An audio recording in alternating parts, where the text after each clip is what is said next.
40 chess. Yeah. 40 chess. 40 chess. Let's get it. Yo, is that T-Dog? 40 chess. 40 chess. Hey. 40 chess. This a trade show. Patreon where the trades go. Tap in and watch. That's what you came for. Ain't gotta say my name. They know my name, bro. What's good, man? We got McNutted in ATM. Always start off the show with a trade from them. You should always make sure that your trade is in. Patreon, why not be a Patreon? Know you wish you could spend every day with them. Tap in and say what you gon' say with them. South Harmon can fill up a stadium. Next time you log in, make sure that you bring a friend. We about to kick off, let the day begin. Go follow the socials. 40 Chess FF is posted. If your trade is an F, you get roasted. Go like and subscribe for the crew. Apple, Spotify, and the YouTube. You know Koopa got the WoRP too. Let us give you a walkthrough. 40 Chess. This is 40 Chess. Welcome back in, everybody, to another edition of the 40 Chess Dynasty Football Podcast. We got off the rails right away, but here we are. All right, let's get this shit back on the rails. We are joined by Koopa, the legend, or as those of you in the Discord know him, Mike Ross. What's up, Mike? Haven't seen you for a while. You didn't make it to the 8th season. Hope you're doing well out in Seattle, running your own law firm. I hope everything's going well. Adam, we got Mike Ross in the building. Yeah, got the WoRP Gawd himself. We got. I'll tell you what, Koopa, man, I'm excited to get your input this early in the game on some WoRP information. What you think of it? Predictiveness, not predictiveness, whatever. But we have enough data, I think, now to make some. I don't want to say make too strong reactions, but to make some decision making if we were to make trades and things in our dynasty teams. Yeah, it's funny that you say Mike Ross goes out to Seattle because that's where my guy Geno Smith is. Even though he's getting hurt, he's going out there and still winning another football game, and that's all he needs. Unlike some people, Justin Fields, they can be great for fantasy, but if they're going to lose a football game every single week, you're going to be worried about whether he's going to be there soon, whether he's going to get replaced. Well, I love this too because we got Koopa on here to talk about WoRP. Adam, do you know what day it is? Let me just throw this out there. Do you know what day it is? Today is the 3rd, and you're going to listen to this on what, the 6th? It's October 3rd when we're recording this. Mm-hmm. It's Mean Girls Day, boys. October 3rd is Mean Girls Day, and if you didn't know, now you know. Geno Smith is kind of like Fetch. Koopa, stop trying to make Fetch happen. Okay, it's not going to happen. If you don't know about Mean Girls, I'm sorry for your childhood. It obviously wasn't as rosy as mine. Mean Girls Day. I celebrate it every year. October 3rd, baby. Koopa. All right, let's establish some ground rules if we're going to... I mean, the people who are listening to this, they know about WoRP, so we're not going to go all the way back through it. If you want to know about WoRP, we got all kinds of resources. MindWoRP.com, awesome resource. Probably the best resource. But we've also done a few 40 Chess podcasts on it, kind of explaining it. We've had some AMAs with you on it. You talked about it with Eric on America's Game last week, so we're not going to rehash all that shit. But if we're going to look at WoRP and we're going to ask you some questions on WoRP, first and foremost, one of the questions that actually came up in the Discord, and I think we need some clarity on it because even some longtime patrons still had some issues with it. Let's discuss the opening one, right? And this related to Brock Purdy, but we can use it for a number of players. Someone who ranks higher in points per game than what they actually rank in generic WoRP. Why would that be? Like, what are the differences between looking at a player from a points per game standpoint, which we've been so conditioned to as dynasty players, redraft players, like that was the only stat we had to kind of grade players was points per game, versus actually how they're performing in WoRP? So points per game is, I'll call it a naive metric for the way a player impacts your team. You think about it, okay, a player goes on my team, he scores points, I get that many points, makes sense, higher points per game is better. But where WoRP really comes into play is as as you start trying to apply those points to your team, it doesn't come from hey, just having more points week in and week out is gonna be better. There are gonna be some weeks where everybody that's supposed to fire fires, and all of a sudden, if you have the player that scores 15 points in that week versus 15 points the week where all the players are duds, that 15 points the week everybody's a dud is worth way more, because those points are going to be a higher percentage of the total points scored on your team that week. Them being a consistent player might actually cause you to win that week, whereas you're just treading water the other weeks. And so in the case of Brock Purdy, I actually went through and looked at, okay, what weeks did he do well versus not do well? And the thing that we saw was week one. We kind of had some struggles, and then week two, everything shot back up. So Brock Purdy week one ended up, I think he came out to QB 10, which was like, okay, that's pretty decent. Then week two, he was like quarterback 23 or 24 or something. Well, that drug down his points per game a tiny bit. But what happened was everybody else did so well that he actually didn't get any warp value for that week because he was just so poor compared to everyone else. So he kind of missed almost an entire week, even if you had played him. Whereas points per game, his points were still very close. It didn't adjust his points per game week over week. So it's like he maintained, and weeks 3 and week 4 he maintained a decent amount of points, and also where he fell in. But by missing that week 2 for warp, that's what's actually caused him to fall down the rankings a decent amount, because he's not getting that value to your team. And that's where I say points per game is that naive metric, where you don't see the context around points per game. Warp is adding some context, and that context is how is the rest of the league doing that week. And so adding in that little bit of context into the statistic is what makes it so that way you can have some players that are going to be way worse. And then on the flip side, you might actually have some players that do way better.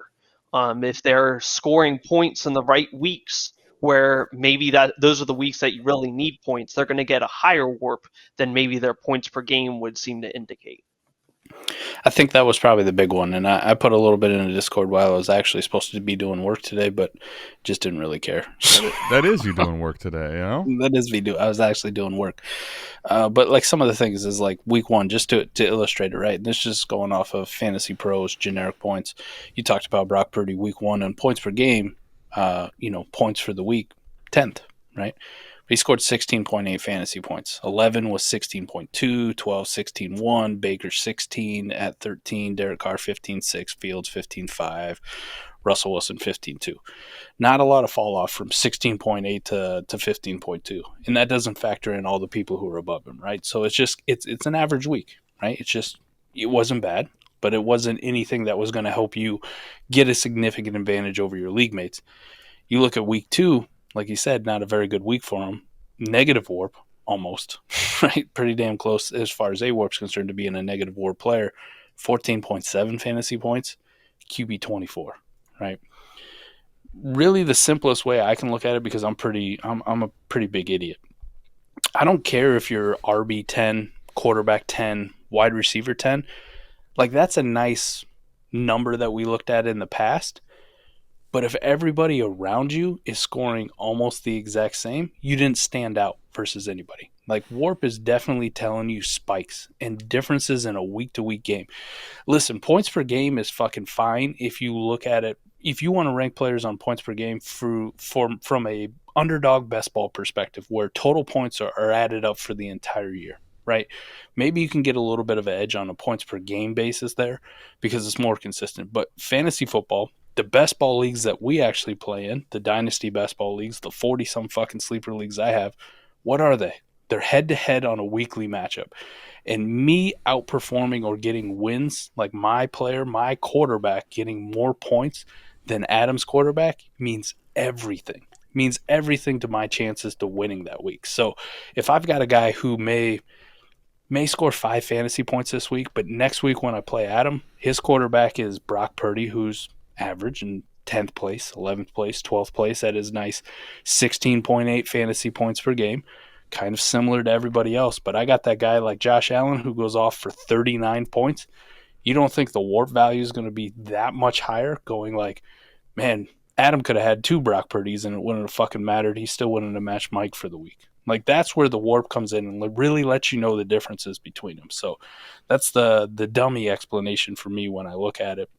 And I think it's pretty simple if I just look at weekly finishes and then how close they are relative to everybody. The consistency is nice, but the fact remains the reason Brock Purdy ranks so low in WoRP is because when he does have a good game, so does everybody else. When he has a really bad game, the really good players are not having bad games. And he has been separated from himself. So it's not a Brock Purdy hate thing. It's just saying that even though that the points per game may look good, all of a sudden you look at it from a WoRP perspective and you go, this dude's actually kind of mid to below average. And that's going to become even more impactful because, I mean, as we're starting to get into bye weeks. Week 5 is the first week that we have bye weeks affecting the league, and that's going to affect the floor on WoRP because now all of a sudden you are missing a few teams each week, and that's going to make it so you're going to see some of these players that are maybe outside the fringes on the running back or wide receiver are going to come up into WoRP relevance, and you're also going to see that, hey, these quarterbacks, if in order for, say, the replacement player quarterback to have single digit points, it meant we needed to have 8 quarterbacks that had single digit points on that week. But now if we're removing 4 of them because there's 4 teams on bye, all of a sudden now you only need 4 of them to have single digit weeks, and that is way more likely than getting 8 of them to have that. So you're gonna start to see these bye weeks really come into play, and especially I haven't actually looked to see what this year's bye-apocalypse week is, but there's going to be a week where there's like 6 or 8 teams that are on bye, and that's going to be a week that anybody with a pulse that's playing is going to have a positive WoRP week, and if that's the week that your player spikes, that's going to give them a huge WoRP value because they're going to just have such a huge impact for your team. All right, so we got a couple of them this year, right? Just speaking of it, week The 7. The apocalypses. We got 6 teams on bye week 7. The Panthers, the Bengals, the Cowboys, the Texans. Now that's actually important with Nico Collins, Dameon Pierce, C.J. Stroud. New York Jets, probably not as important. You're missing Breece Hall and Garrett Wilson, and I'm not gonna take Zach Wilson's performance on Zach Sunday Wilson, night quarterback best ball guy. Yeah, and the Titans. But the other one that we have where we also have 6 teams on bye, and talk about just a kick right in the fucking ball sack for people who are, especially like me, I have a few 0-4 teams that are contenders, quote unquote contenders, and I'm going to be struggling for every single win to get in the playoffs. Week 13. Talk about just kicking you right in the fucking junk as you're trying to make that last push. The Ravens, the Bills, Josh Allen's down, Chicago Bears, Raiders, Minnesota Vikings, and New York Giants. A lot of heavy hitters out of that group where that contender push at the end. Week 13 by Apocalypse. Thank you, fantasy gods, for setting that up for all of us struggling contenders. Really appreciate it. It'll be fun for all those teams trying to sneak in, right? And you're realizing, oh shit, I have 3 people on bye, and I have to get in the playoffs this game. Josh Allen, Stephon Diggs stack is not going to carry me. I'll tell you what, man, if you got no trade deadline, you might be able to sell something you shouldn't. Week 13. Week 13, man, you might get a Josh Allen or hey, Kirk Cousins, Justin Jefferson. Maybe JJ becomes available because some fucker really needs Justin Jefferson. I doubt that, but maybe. You never know. I would think though, maybe you could sell somebody something you've been trying to move and never can, right? Like here's right. Your spot start for the week. Enjoy your Zach Wilson while you're without Josh Allen. For those that had to carry Zach Wilson all year and couldn't do shit with him. And this is why we were talk about, hey, when do you push in your picks? And you've got two strategies for pushing in your picks. You either push in your picks at the beginning and hope that you made the right call, And it could be risky, but you get the advantage of having those players across the entire season, so you can get your wins now so you don't have to worry about Week 13 by apocalypse. But if you are somebody that's on the edge of contending, like right now in this window is probably not the time you want to be selling your pick. No. because now you want to hold on to it because you need to know Week 12, going into Week 13, like, hey, am I going to be able to make the playoffs or not? And maybe that's the point where you spend it like, okay, if I get a win here Week 13, the person that I was going against, maybe they were the number one team, but they've got 6 of their players on bye. Now all of a sudden, I actually have a chance to win this. You go to that team that isn't going to make it, pull a couple of those old crusties off and go in and make a push to make the playoffs, and then hopefully continue on past then and be able to win the championship. Yep. And, preparation is key. Nobody was ever prepared for something and said, man, I really wish I hadn't prepped for all that and didn't think about bye weeks or never didn't spend any time to be prepped. So I would take a look at that. I wanted to get back real quick to that discussion on WoRP. I think the other thing, too, to note is there's a lot of different ways to take the information and apply it to your teams and decide what you're going to do with it, right? But ultimately, knowledge is power on this. It's important that you understand exactly why the WoRP is having the numbers that it is, and you're understanding the difference in points per game. Because, if you're in a deep best ball league, right, and you're going to say, okay, well, maybe his WoRP actually isn't that high, but as far as how I value him in Dynasty, now this isn't even just Brock Purdy. This is just a player that you're seeing. That's fine. Just understand what they have been so far has not been impactful to the point that we're making earlier, right?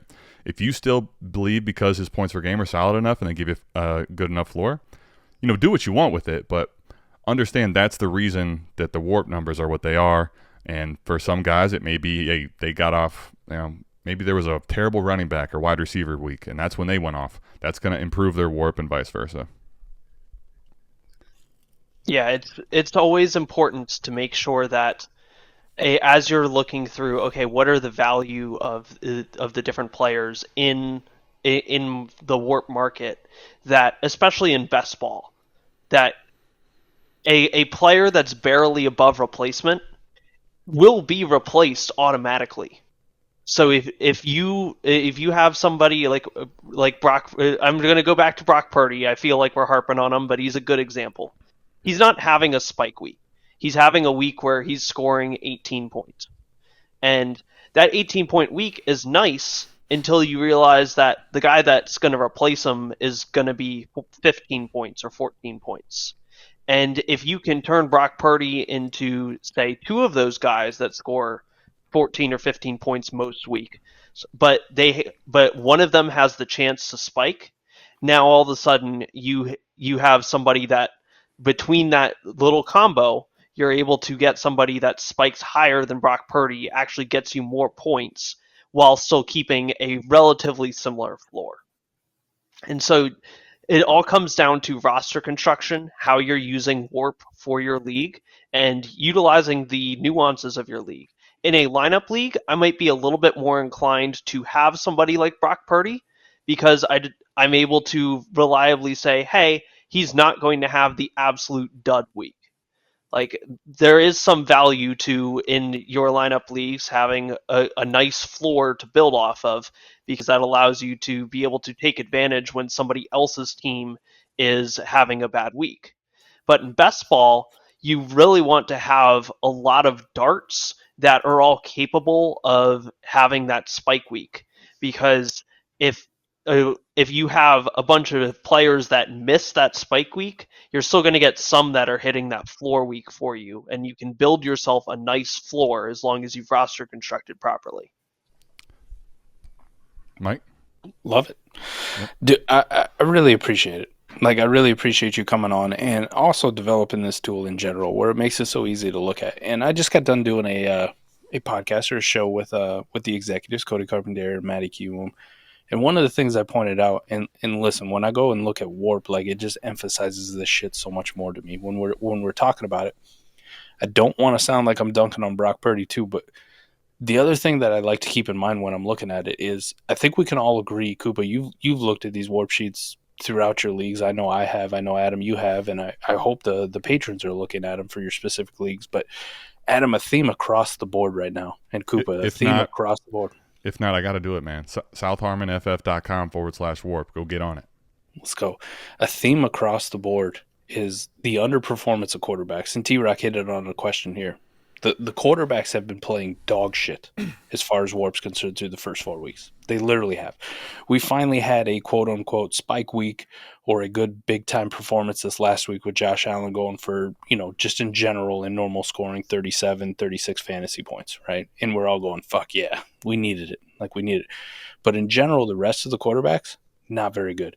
When I look at WoRP per game or a WoRP per game for quarterbacks for last year, I get down to number 3, Adam, and you get Patrick Mahomes. And I'm just looking at the MindWoRP username, 12x10, 25 PPR lineup league, right? Just kind of your run-of-the-mill, start 10 lineup league where you and I will agree, quarterbacks mean everything, right? The smaller the lineups, you definitely need quarterbacks. Right. Patrick Mahomes last year, 0.174 WoRP per game, right? Factoring out everything else, eliminating the players who got injured or whatever. We're just looking at WoRP per game's number 3 player. Justin Jefferson, Austin Eckler above him, but not by a whole lot. 0.177, 0.175 respectively. Okay. Not a huge. Patrick Mahomes probably means more to you than just about anybody else. You get down to Josh Allen, he was a 0.163, right? A few spots behind, but the gap is actually fairly significant between a Patrick Mahomes and a Josh Allen last year.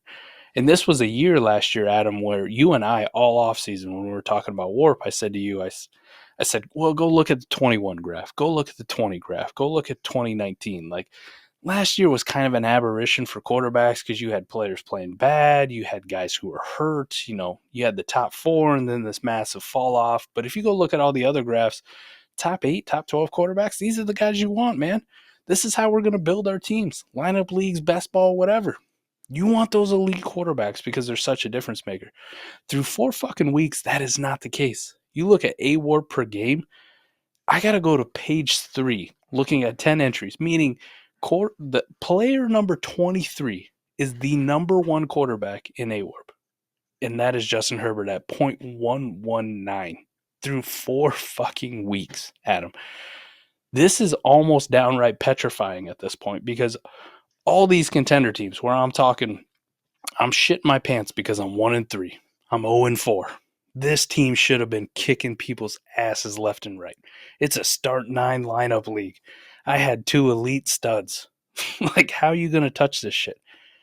All these other positions are outperforming the quarterback position.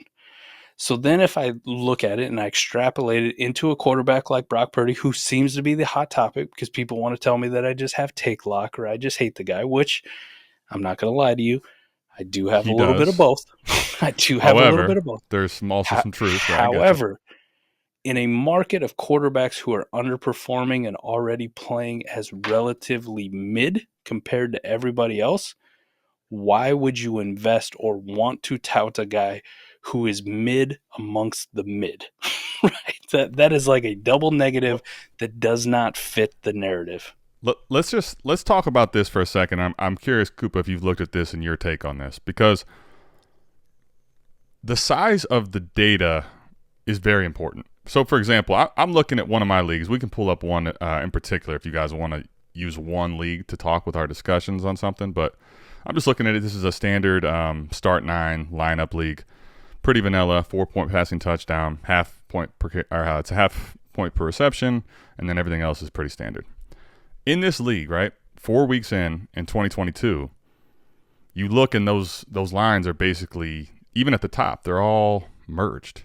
Even tight ends kind of up there. And I just think that a lot of these quarterbacks, I'm not saying they aren't playing bad, by the way. I'm certainly a little concerned for the play for a lot of them, but I think especially at the skill players, if you're a skill player and you have 2 good weeks right now, that could be massive in WoRP. Whereas all of a sudden it's week 8 and you still have maybe, let's say, 3 good weeks. Your WoRP is going to even out at those skill players quite a bit over the course of the year.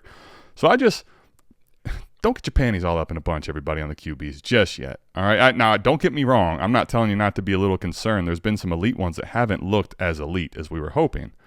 But I think the sample size of data is going to lend itself to the quarterbacks continuing to rise as the season goes through. And that is what has happened in previous years, is if you compare weeks 1 through 4, you see the quarterbacks of a lot lower than the season-long results. And it's because the quarterbacks tend to be the more consistent position, whereas the skill players tend to be more spike-induced. And one thing about WoRP is that it likes consistency.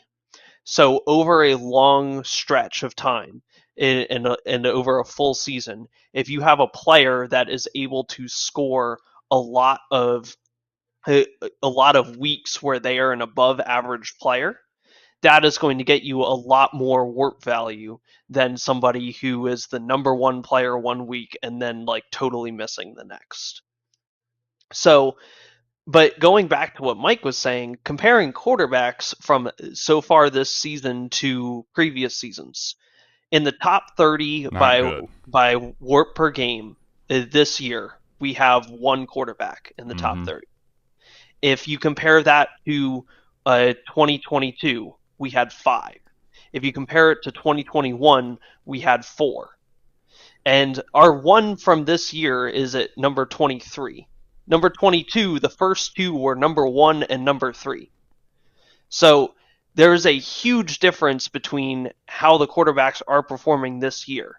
And it's kind of like what we were looking at last year where we were like, hey, the quarterbacks are going insane. Well, what happened across the NFL last year? All of a sudden, everything changed in terms of how all the defenses were playing. They played in a ton. Cover 2 went up a ton across the league. And it took the offenses a little while to figure it out, except for the absolute elite quarterbacks. And those guys feasted on cover 2 because cover 2's this zone scheme that they were able to pick apart.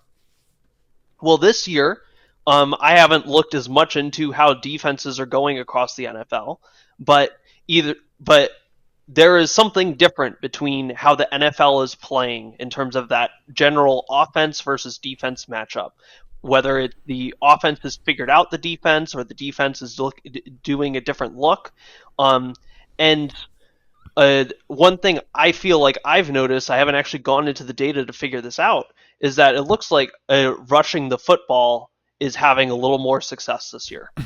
I was going to touch on that at some point, so that's good. We're starting to kind of see the flip side to the NFL. It goes through cycles, and what you've been seeing over the past few years is, hey, the passing game is getting stronger. The passing game is getting stronger. The defenses are getting faster. And so they're putting in these smaller linebackers. They're putting in an extra nickel corner instead of an extra linebacker or an extra lineman. Well, what does that do is it opens up the running game to, hey, these having your offensive line bully the defense and a running back just plow forward. You're going to get more yardage that way. And so now you can start to see a shift. And so we're fantasy analysts. We aren't NFL analysts. And so this is where some of what should be baked into your process is, rather than just looking at fantasy, just looking at the points that are being scored by players, look at what is going on around the NFL. Look at what the teams are showing you that they're attempting to do. Look at what NFL analysts are saying different teams are doing, how different teams are scheming different things, because those sorts of things are not going to change as much on a week-to-week basis, and they're going to be much more predictive than just looking at the raw counting statistics that a player scores on a week-to-week basis. And so you take all of that, combine it together. WoRP is a fantasy-based singular number that, yes, I said it has more context than points per game, but it doesn't have very much context. And so that's where it's on us as fantasy players to insert that context, to use it to predict the future. And I wrote a whole article on the website about how WoRP is not actually that predictive. I found one scenario where it looked like you could potentially have WoRP be predictive, and it was when some quarterbacks split away from the rest of the pack.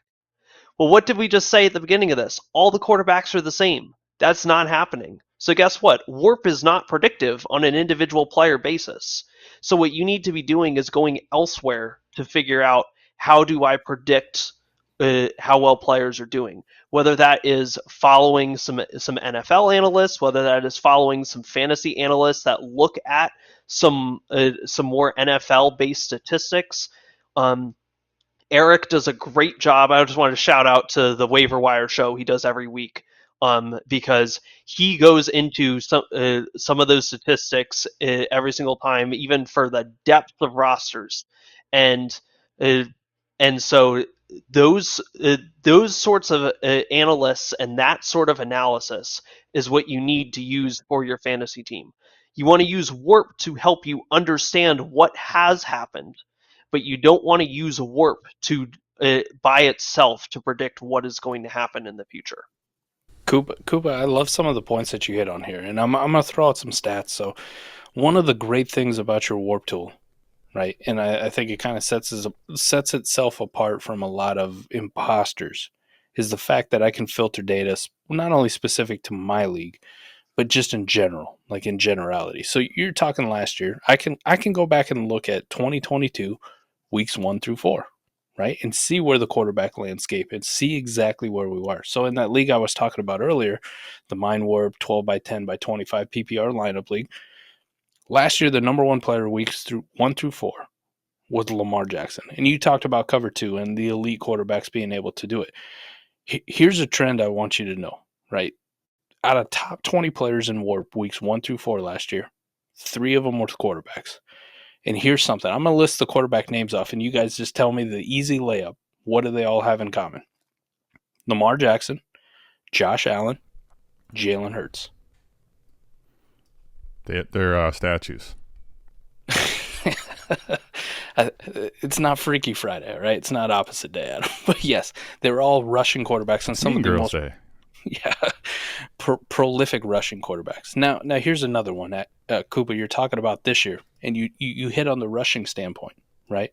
If we look at WoRP per game, a WoRP per game for running backs, like just in general, through all skill players, we got 1, 2, 3, 4, 5, 6, 7, 8, 9, 10 running backs in the top 20.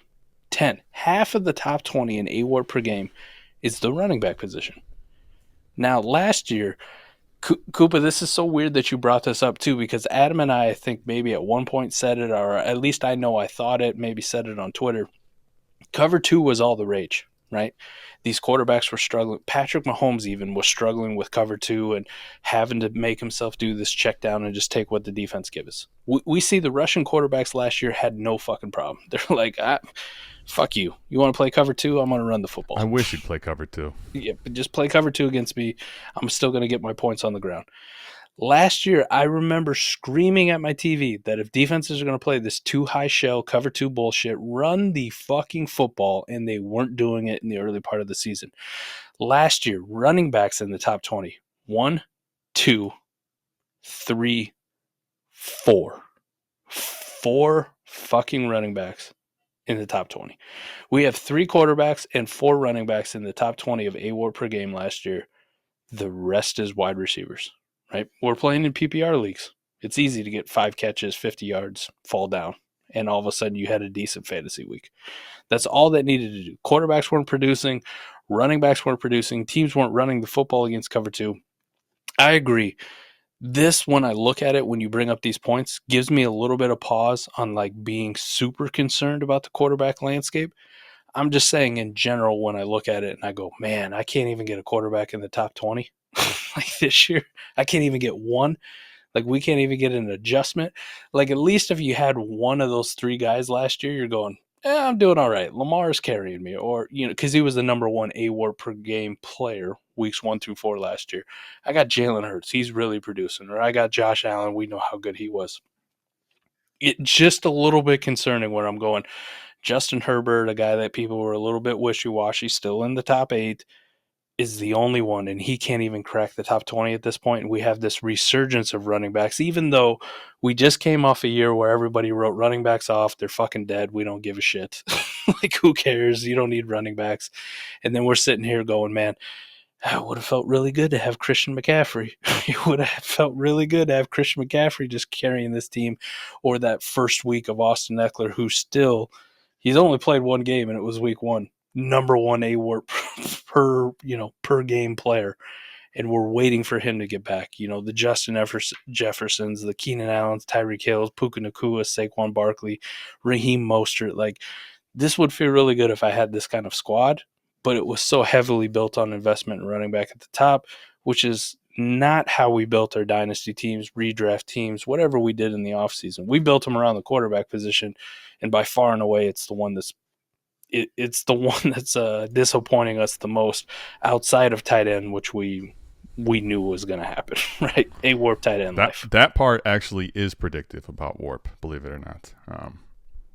So there's rare pieces that are, but that would be the tight end position. Tight ends don't matter.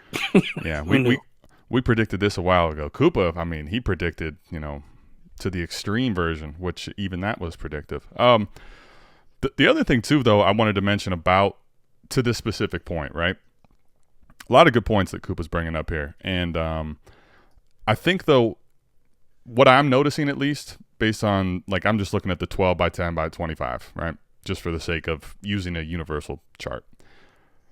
And this is what it feels like to me is the running backs, because the quarterbacks aren't playing as well, the running backs that are really hammering home great games, those 4 weeks in are what are like, whoa, the difference in the position, right? Again, to the point of WoRP, you look at everything from 6 to 8 on. It's better, but it's not like that's going to really probably mean a whole lot to you relative to the rest of the league, right? But if you were to have a team right now that had CMC, and then let's say you had A-Chain sitting out there and you weren't even planning on it, holy shit balls! That's how you end up with, like, the WoRP is taking your team to different heights. So I think, though, with the running back position, this is something that we talked about at length in the summer, and I think if you're using the WoRP information, you want to be able to, when you need to, go buy running backs at the top if you have to, right? You want to buy either cheap spot starts, or if you're like, hey, man, I have a team that's built really well, maybe the guy that has CMC wasn't built well, and he's ready to get off of him. Like, maybe you go ahead and you make a Godfather offer to him right before the playoffs start. Like, that's the thing, because I think the elite running backs, even in years when the running backs are down, still are very important to winning championships. They very much are. I mean, we're seeing it now, that just the impact of these running backs on a per game basis. Especially, we were talking earlier. Hey, it's a small sample size. Over the course of a full season, the quarterbacks are going to come up. Well, what's the one thing that you have in playoffs? A small sample size. So those quarterbacks are not going to be as impactful when you're talking about, I need to win 2 games, 3 games straight in order to win a championship. Having skill players and the right ones that are going to spike is going to be super important. Well, and the one thing that I'm noticing, maybe jumping positions here over to wide receiver. Okay.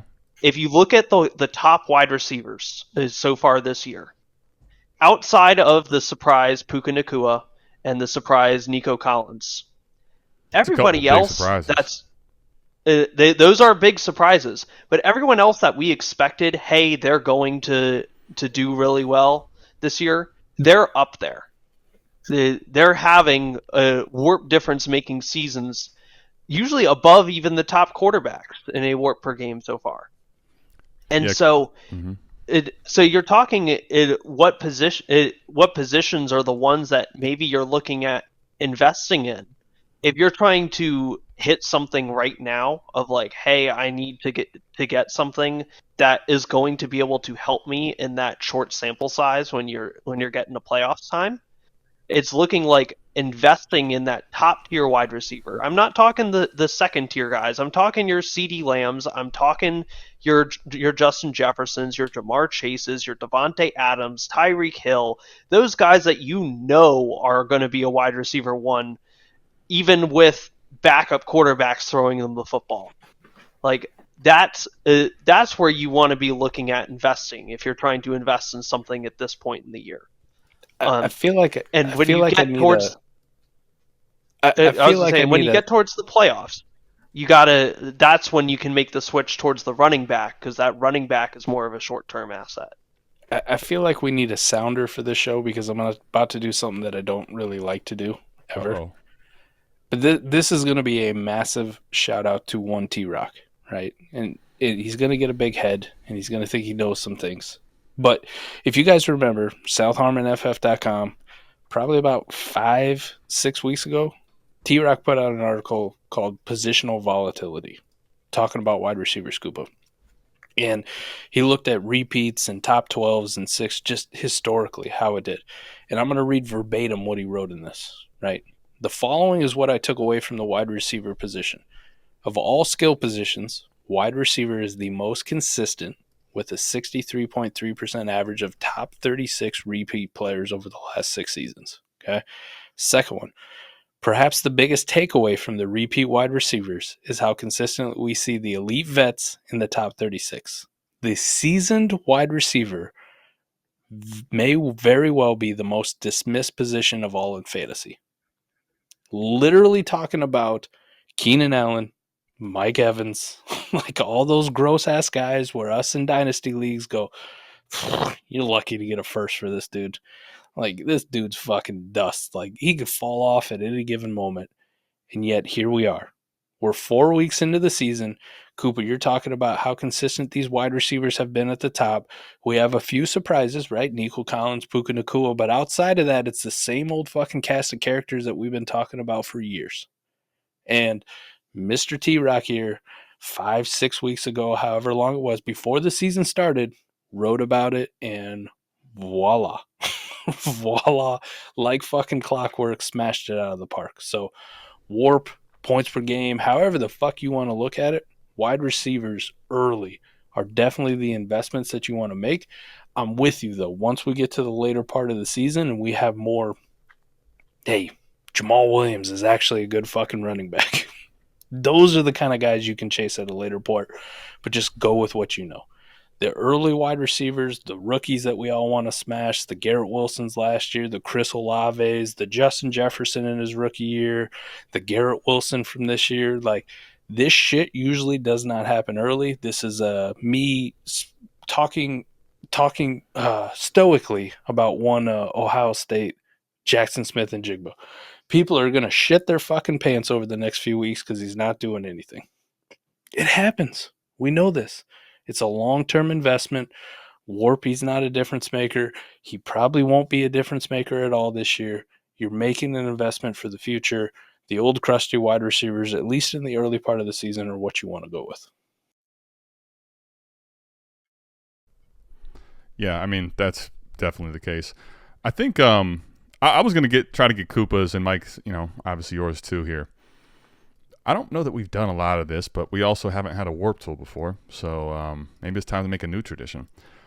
Ooh. I think what I'm looking for, because Koopa brought up a good point, and it's something we've talked about for a while as far as WoRP should be a part of your arsenal, really, right? But it shouldn't be the end-all, be-all for how you make your decisions in Dynasty, even yearly for seasonal leagues. Like, now, it should be a part of your process, but it shouldn't be everything.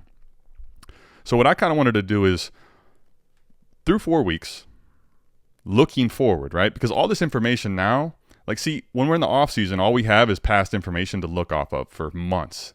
And I think one of the things I'm trying to get people to realize, not that they don't, but to really put front of their mind is, thinking 4D, okay, get out of this looking in the past stuff, because that's all we do for so long. And now it's really a forward-thinking game. So for me, I want to ask 2 questions that I'm curious if you guys have any. What are your takeaways from WoRP, essentially, in a nutshell, for the first 4 weeks? And then what are you looking for, and what do you think any of this means moving forward? How are you going to apply it, and what are your not necessarily predictions for a single player or something, but predictions that WoRP how it's going to kind of shake out moving forward? So I'll get started with a couple things that have really surprised me. The first one is the spikes of the absolute top tier running backs. So your Christian McCaffrey, your Raheem Mostert. But if you look at AWARP per game, there's somebody sitting up there at number 1 who hasn't been touched yet. And that's Austin Eckler. He's only played one game. Yep. But that one game was such a spike that he's still sitting up there at number 1 on AWARP per game. And I want to see what happens when he comes back from his injury. I want to be able to see, hey, let's see what he does. Let's see what Raheem Mostert does. Devon Achane is number 5. You have 2 Dolphins running backs in the top 5 of AWARP per game. From the same team, you have 2 players at the same position. That's absurd. And I want to see how this shakes out, because you have these top tier guys. They are up there. They are doing an awesome thing. And that if you look at previous years, these top tier running backs were still below the top tier wide receivers. But they are matching them, and 2 of them are exceeding them. And it's going to be really interesting to see. We were talking earlier, are running backs going to have a resurgence year? This might be a resurgence year for the running backs, and you have to be prepared to deal with that. The second thing that I want to look at is the tight end line. We were talking about before the year, hey, tight ends don't matter outside of the top tier guys. And who did we say the top tier guys were? Travis Kelce, Mark Andrews, and maybe TJ Hawkinson. I was pushing for TJ Hawkinson because I really liked him. All right. Who are number 1, 2, and 3 tight ends right now? Those guys. TJ Hawkinson, Mark Andrews, Travis Kelce. But who's number 4? Sammy Number 4 is Ballgame. Sam LaPorta. Rookie tight end, stand up. And if you look at how the tiers are breaking out on AWARP per game, in my mind, I see a top 4, and then another tier of 4, and then the rest. And so I want to be looking at, as this season goes on, we knew Kelce and Andrews were going to do well. And they're probably pulled down a little bit because week 2, they both were coming off their injuries, and so they didn't play as well. So that probably yanked down their WARP per game some. But they're going to stay up there. I want to see, does TJ Hawkinson stay up there? Right now, the Minnesota Vikings are throwing the football. I don't know whether it's the highest rate in the league, but gosh darn, it feels like it. And the one outlier of that top 4 group that we're seeing is Sam LaPorta. Nobody called that a rookie tight end was going to have this much impact at this point in the season.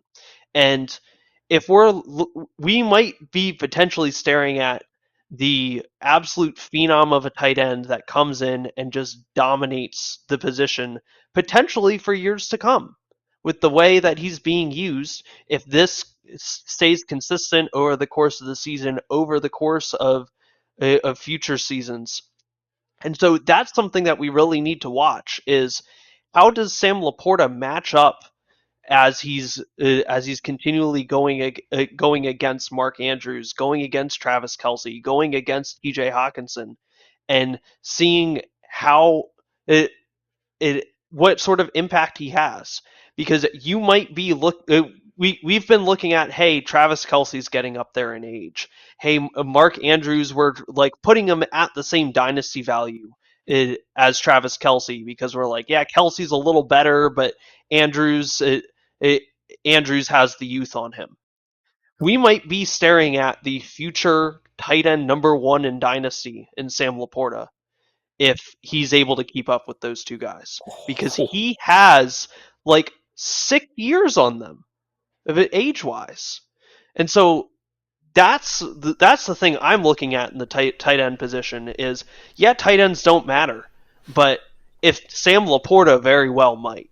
and So what he you're might saying is, matter the most. so what you're saying is everybody that thought they had Sam LaPorta when they drafted Dalton Kincaid got the wrong one. Whiff. Yes, everyone, and it very well could have been that Dalton Kincaid was the guy. Like from what everyone was looking at, like, oh, hey, he's going to the Bills. He's gonna have an opportunity there. But it looks like the Bills aren't using Dalton Kincaid like the Lions are using Sam LaPorta. And whether that's because it's Dalton Kincaid and maybe he's not as prolific of a pass catcher as we thought he was, and Sam LaPorta is a way better pass catcher than we thought he was. That question is up in the air. I mean, but it ultimately comes back to what did I say earlier? Look at what the NFL teams are telling you. Don't necessarily look at the fantasy points. The NFL teams are telling you if you're the Bills, we are not going to feed Dalton Kincaid. But the Lions are telling you we are going to feed Sam LaPorta. It doesn't matter why they're trying to feed Sam LaPorta. What matters is that he is getting fed. Much like it doesn't matter why Travis Kelce is getting fed. What matters is that Travis Kelce is getting fed. That's what makes an impact in fantasy, and that's what we need to be paying attention to. Love it. Love it. Mike, what do you got? Observations and predictions? So here's an observation for me and something that I want to predict going forward. Now, let me preface this by saying last week's game, if you look at the snap share percentage, it probably doesn't look the most rosy. Like it is at 56%. But let me also just preface this by saying the game was a fucking absolute shit show and a blowout early, so maybe that factored into it. Everything leading up to it, this guy's playing 70% of the snaps in a plus offense. I'm not going to call it very good because it's yet to be seen if this offense can actually sustain reasonable success. But at the tight end position, Koopa talked about it. You got the big four tight ends at the top, and you have the next four. Your ass should have already been buying Hunter Henry. We told you that weeks ago. This was a guy, incredible value. Go see if somebody's dumb enough to let you have him for a third, right? Christian, go get the receipts, man. I think Mike told us in the spring. It was a while ago. Go get Hunter Henry. I'm going to give you another one, and this is one I want to project for the future, and I also think is going to reasonably finish as a top 8 tight end in WoRP per game, WoRP, whatever, but also has a potential of maybe not getting to that elite 4, but could be looking as the best one out of the group of the rest. And if I want to look forward, Jake Ferguson of the Cowboys, right? Currently sitting at WoRP per game at tight end 8. And I can guarantee you in WoRP, as I'm looking at it per game, almost nobody probably started Jake Ferguson week 1. Nobody really gave a shit about Jake Ferguson week 1. You must have really not cared about tight ends if you did that, right?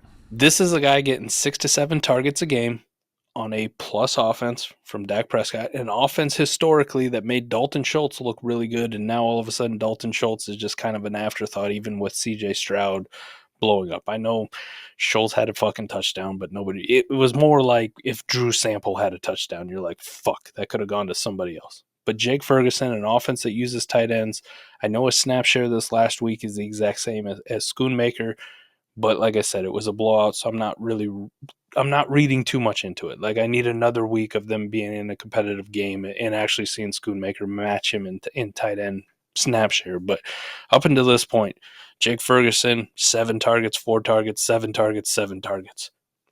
Tight end 8 in WoRP. And Adam, if you're looking at WoRP observations, somebody that I want to plant my flag on right now for the rest of the season and make a worthy bet on, it's going to be Jake Ferguson at the tight end position. This could be this year's Juwan Johnson, where it was kind of like, yeah, but, we go into the season, yeah, but, and then every week we tell ourselves a fucking story. Yeah. We get questions and, start sit show on Sunday, and we're like, I don't mind that one. I'd even say, because you've been talking about this, it's Juwan Johnson on a plus offense. On a plus offense, yeah. Like, I'm more than willing to go out and see what it costs to acquire Jake Ferguson right now, just in the hopes that, the tight end position as a whole might come up a little bit now that we got Travis Kelce, we got Mark Andrews firing. I want that group of next guys, because going and paying for those guys probably costs you 2 first in a couple seconds, whatever. It's going to cost you an arm and a leg to get those guys. Koopa, you touched on it. the pace Sam LaPorta's on, the hype built around him, you can realistically see a case by the end of the year. We're talking about Sam LaPorta Dynasty tight end number 1 for the next 3-4 years, just because of the age. Those guys are tough to get. Those guys are going to be tough to get. Who's not tough to get? Who's that next tier? Who could give you 80%, 75% of the production of those guys? Jake Ferguson for me. I like it. Koopa, what are your thoughts on those right there? Like, what's your thoughts on Jake Ferguson right now? And I'll give you mine too. I have always been in on Jake Ferguson sneaking into the top 12 because we have seen how Dallas's offense works. We have seen where Dak Prescott likes to put the ball. And both of those things line up to the tight end is going to get a bunch of targets. He's going to catch a bunch of balls, and he's probably going to score quite a few touchdowns compared to any other tight end on any other team. It doesn't matter how good they are. It doesn't matter who they are. We see tight ends go into Dallas. If they're the number 1, they score a bunch of fantasy points. They leave Dallas, and they don't. And so I was always of the opinion that Jake Ferguson's going to sneak in, and he's going to have an impact. The question was always how much of an impact. Was he going to have a top tier tight end season, or was it going to be kind of just squeaking into the bottom end of top 12? But regardless, if Jake Ferguson is cheap to acquire, if he's somebody that you can go out and you can get for a mostly inconsequential price, or maybe you can even get him added in as a throw-in on a larger deal, that's the sort of thing that I'm trying to do, and maybe I'll take that gamble. But as soon as you're trying to do something of value, if you're trying to say have to put an entire second-round pick in a no tight end premium, a second-round pick onto Jake Ferguson, that's not something that I'm willing to do. It all has to be relative. If you have a high tight end premium, okay, maybe a second-round pick for Jake Ferguson is now worth it. Sure. But you have to always keep in mind, what is that second-round pick going to get you, depending on your league settings, depending on where your team is, what you're trying to do. And so Jake Ferguson's in that range where it's like, depending on the league, depending on what I'm trying to do with my team, and depending on where that other manager values him, he would be somebody I'd be looking to acquire. With just don't get head over heels and hear me saying, hey, he's somebody I'm looking to acquire, and just go out and pay anything. Yep. Man, those are good, guys. I like these. I'm going to give you mine, and I think we've touched on it a bit, but I think for me this is probably the biggest point that WoRP is showing me of prior convictions that I feel like maybe stronger on than ever. And we have this long off season, right? And we're just so excited football's back. And then we get 4 weeks in, and you start to make plenty of this isn't really an overreaction discussion, but you see plenty of just everyone's so excited for football every single week. They want to talk about what's happening right now. And now we have 4 weeks of data, and the sample size feels like, all right, like we know enough about some of these offenses to like think about roles being cemented and all that. But if you look at WoRP, and when Scott and I did mine WoRP series, you saw that we talked quite a bit about, and if you look at the WoRP graph, you're going to see flat areas and spike areas, right? And you're going to see with those, that's basically telling you relative to market or whatever, who's actually winning you games, because you're looking at a steeper line versus the position that is going into your lineup.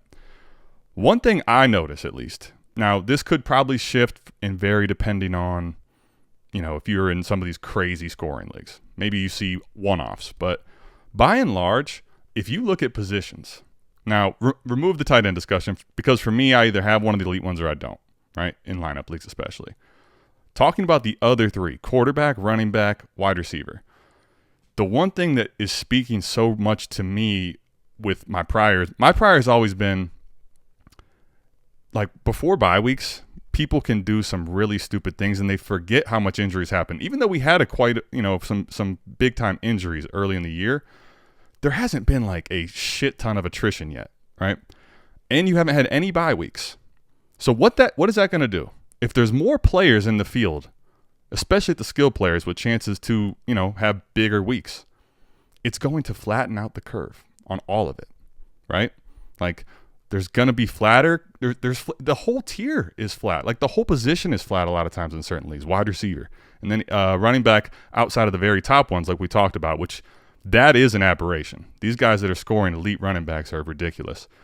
But I think that as attrition happens and these bye weeks are happening, you are going to start to see the dividends of roster construction and WoRP pay off immensely. Like, I don't think people are really wrapping their heads around what that's going to do to the graph and to being rostered appropriately and having a little bit of insurance, not too much, how that's going to absolutely pay dividends for you as other teams don't and are going to get hit with attrition. Ooh. Yeah, we're about to see it this week. As I was going through set my waivers right for this week, and I also like to set my preliminary lineups, for my lineup leagues. There's only 7 of them because best ball life for forever. Let's go. Stand up best ball players. I like to set them, on the waivers, right? You got all those players in injured reserve. Let's just let's get these out of the way. Yep. Adam, I'm looking at this week and I'm going, oh, why does my team look so fucking god awful and dog shit this week? Well, yeah, man. Well, welcome to the first week of my week. Yeah, I have a guess. It's not a bipocalypse, but it could be for your team, right?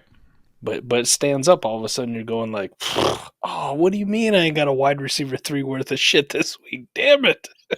Damn it. I really could have used one. So that stuff kind of hits hard. Adam, I'm going to give you one bonus one. Okay. By the way, what the point you just made is kind of another thing that made me think about it. So in best ball, right? One of the things I love about Sleeper is like it kind of tells a story about maybe how the top of your thing is rostered because it's only giving you your starter points.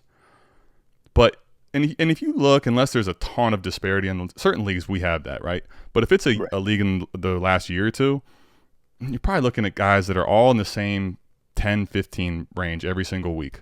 You get to week 5, all of a sudden you're going to look at like 40, 50 points per game differences because if you're rostered poorly in best ball, you have 3 guys on bye. Uh-oh. But go ahead. What's the bonus? I'm always up for a bonus. What's the bonus? The bonus one, just prediction from looking at the way the season has started, looking at WoRP and where this player ranks. And this is somebody that it took me a long time to warm up to. Right, I liked them coming out of college. Are you talking? Okay. Are you going to talk about Brock Purdy to start and end the show? No, absolutely not. Let me just say this: it took me a long time, but having Cody on, I started taking a hard look at this guy, and that's Jaden Reed. And I think Jaden Reed is going to, at least for 2023, Adam, let me say this, is going to be everything we wanted Christian Watson to be and where he was drafted at. This is a guy who has some elite numbers out the gate as a rookie. Right? We could talk about JSN and the struggles and how people are going to panic. I think people need to open their eyes to Jaden Reed a lot more, right? We're talking about a guy who's top 12 in deep targets, right, throughout the year. We're talking about a guy who's the number 1 wide receiver in red zone targets. Like a 5'11" wide receiver is the number 1 dude in red zone targets. Almost came down with a sick jump ball. Just, he came down with it, just was out of bounds. Yep. I'm not saying he's this dude because they're a little bit different players, and one of them is the mountaintop. But if you look at a lot of his advanced metrics, his profile is very similar to what Justin Jefferson is doing today. Not what Justin Jefferson did in his rookie year. What Justin Jefferson, the number 1 wide receiver in all of fucking Dynasty and all of football and all of the world is doing today. Jaden Reed is very similar in a lot of metrics. So Jaden Reed right now, he's coming in. Oh, where the hell is he at? I was just looking him up. God damn it. 38. That's why we got Koopa on the show, man. You don't have to be too concerned, Ahead of Calvin Ridley, ahead of Jalen Waddle, ahead of Chris Godwin, ahead of T. Higgins, a guy I was touting all the time, Michael Thomas, old mainstay, DeAndre Hopkins, Drake London. Jaden Reed is a guy. I'm not advocating you go out and you spend a first-round pick on Jaden Reed right now, but I'm saying if somebody's out there still sleeping on Jaden Reed, even with the early season usage, or they have any concerns about Christian Watson coming back, listen, I don't care that Christian Watson's coming back. I don't care that Romeo Doubs just had a decent enough game on Thursday Night Football, however you want to rank it.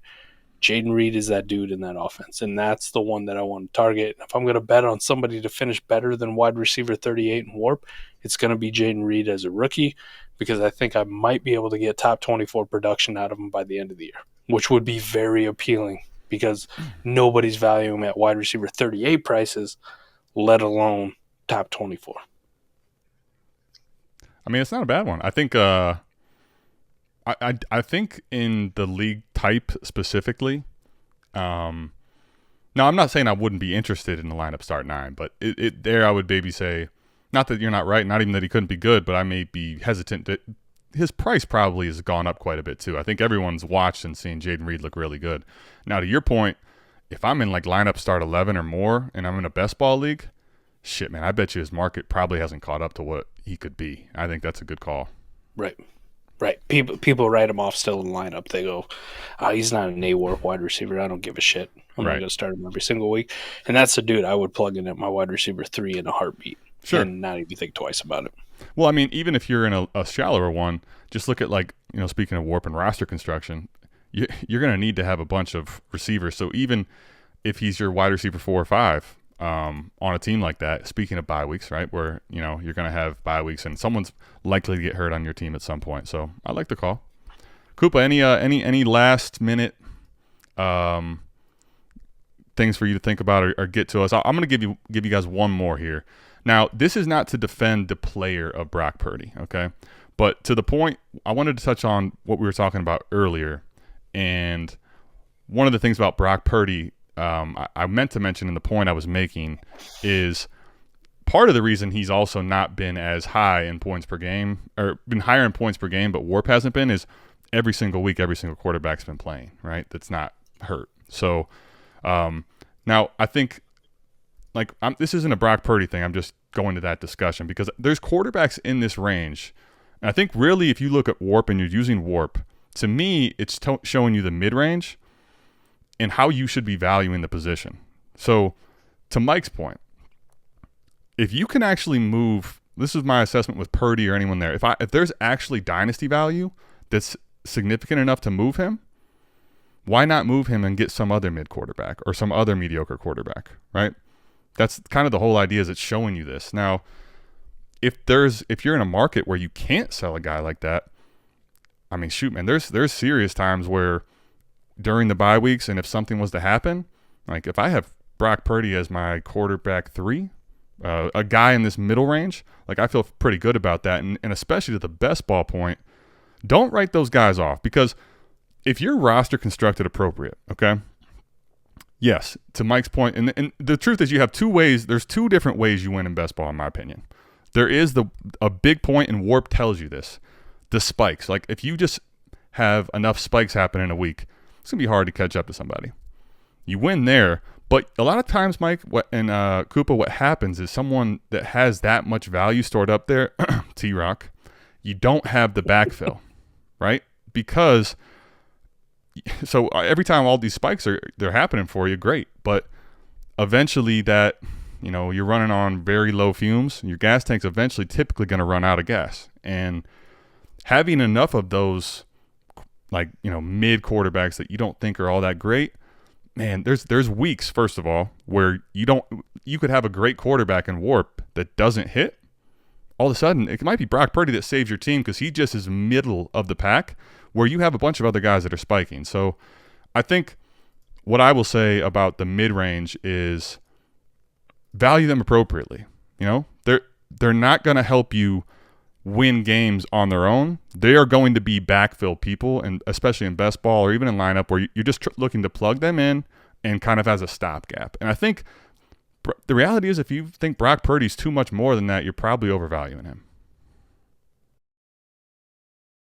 Yeah, and you want to be looking at these quarterbacks, especially when they're all like this, where nobody's really standing out from the pack, of how can I make sure that I have somebody that is a part of the pack, that I'm able to take the value from the guy that I have who is valuable and stick that somewhere else.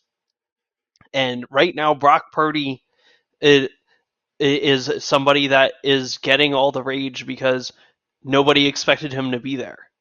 And he very well might be worth the long-term value that you would have to pay for him right now. But you're also talking about the literal, outside of being an undrafted player, the least valuable player in terms of investment from the team that you could have.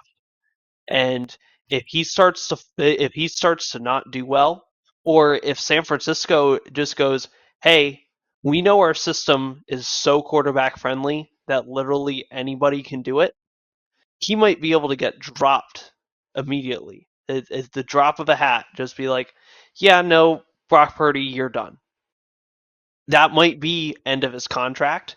That might be he gets injured and I forget even who Sam Darnold is their backup. If he has a freak injury that puts him out for 4 weeks, and Sam Darnold comes in and he wins 4 weeks in a row, are you going to be telling me that there isn't going to be another quarterback situation going on in San Francisco about who the starter is? Because that's something I could see happening. I mean, it almost looks like it has happened year after year since Kyle Shanahan has shown up. That it doesn't matter who the quarterback is, as long as they're in there and they're playing, they're going to do well, and they're going to continue riding the hot hand, which is whoever happens to be there, until the wheels fall off. And so you have to look into things like that, where okay, what is Brock Purdy's ceiling? Brock Purdy is having good games where their team is absolutely dominating and he's putting up 18 fantasy points. You're looking at what you want to have be your difference maker at your quarterback position is the quarterback that goes out and the quarterback is the one carrying the game. You have your Josh Allen going out, scoring 36 points. He's putting the team on his back. You have your Patrick Mahomes who will go out and he will just find people to throw it to. He will take on a Monday night or Sunday night where third and a bajillion, and then he just ran the football out of the pocket. Yep. And he's the guy that is going to he is the guy that is going to go out and score you a ton of points. And Brock Purdy doesn't have that ceiling. His team is dominating and winning games with him doing very little. He doesn't need to do a whole lot. And so we have to consider the fact that, yeah, he might be good for the San Francisco 49ers. He might be their perfect quarterback. But he is not the perfect quarterback for your fantasy team. And where the NFL bleeds into fantasy, there is a mismatch. And that's where you can take advantage of the fact that, okay, I can take my value from Brock Purdy, put it somewhere else. Great, get somebody who is equivalent to Brock Purdy in terms of fantasy value, and get my advantage by upgrading at a different position where right now that difference matters. Because right now, quarterback, it does not matter. All the quarterbacks are flat. They're all doing the same so far. And until we see some of them start to separate, we have to treat them all as the same. Now, that's not me advocating go out and sell all your top 8 quarterbacks right now and get the value from them, because you could give the same argument that I just did for Brock Purdy for any of the other quarterbacks who are out there. But keep an eye on that for the course of the season. We're already talking about, hey, there was some discussion that I saw in the Discord earlier today of a Joe Burrow and T. Higgins for C.J. Stroud and Nico Collins trade. That is somebody who is convicted that, hey, there's not a huge difference in terms of what is actually going to happen between these quarterbacks, because we can see that, hey, Joe Burrow is going to do better as the season goes on, as he gets healthier. But CJ Stroud versus Joe Burrow is not going to be that huge of a difference, but getting Nico Collins with the usage that he's getting over T. Higgins is the win that they are expecting to get out of that trade. And I just don't. I don't want to advocate that you necessarily go out and do those kinds of trades right now. There you go. If you have the balls to go out and do that kind of trade, you are relying on you being right in a huge way. And that's why I'm saying you have the balls to go out and do that trade. Because if you don't do that, you are playing the safe game. And the safe game is what is going to win in fantasy most of the time. Stick to your roster construction. Stick to, hey, this is how things have gone in the past. Let's not overreact. Let's not push everything in just based off of a couple weeks of the season. And so as we're getting into bye weeks, you're gonna see, hey, we need to make sure that we aren't overreacting to the first 4 weeks of the season. We aren't overreacting to, hey, somebody was a difference maker in week 5 when there were 4 teams on bye. We need to make sure that we are taking everything into context. And context is key to making sure that you're making the right decisions and making safe decisions, so that way you aren't blowing up your team on the wrong players. Yeah, so I mean, now you're starting to see it, Koopa. It's a gift and a curse, man. Putting a tool like the WoRP tool out there. So now people are going to say, Koopa told me they're both top 10, and just don't do that. Please don't do that. That's insane, man. Like they may both continue to be great all year, Nico and CJ Stroud. I don't even know if then you win. Like, that's just insane, Love it. I think one of the biggest takeaways I have for me, and even though T-Rock's in here and I just praised him, I saw him make a horrible trade today where he traded away Bryce Young for DeVonta A-Chain. I love A-Chain, but T-Rock, what the fuck are we doing, man? Come on, buddy. It's a good way to end the show because let's knock him down 3 pegs. We talk about this a lot, yeah. Now, I guess the order's a little different here. Mike gave him his flowers and then shit on him. A lot of times we like to shit on him and give him his flowers. Yeah, but I like this. I kind of like shitting on him on the way out. That's what we do here at Dead Sound. Much better. So, appreciate you hopping on, Koopa. This was a good one. Thanks, buddy. Yep. And just remember, when your league mates are playing chess, get the WoRP tool and play 4D chess. Get the WoRP tool, baby. That's going to do it. We'll see you back here same time, same place next week for another edition of the 4D Chess Dynasty Football Podcast. We're out of this thing. Peace.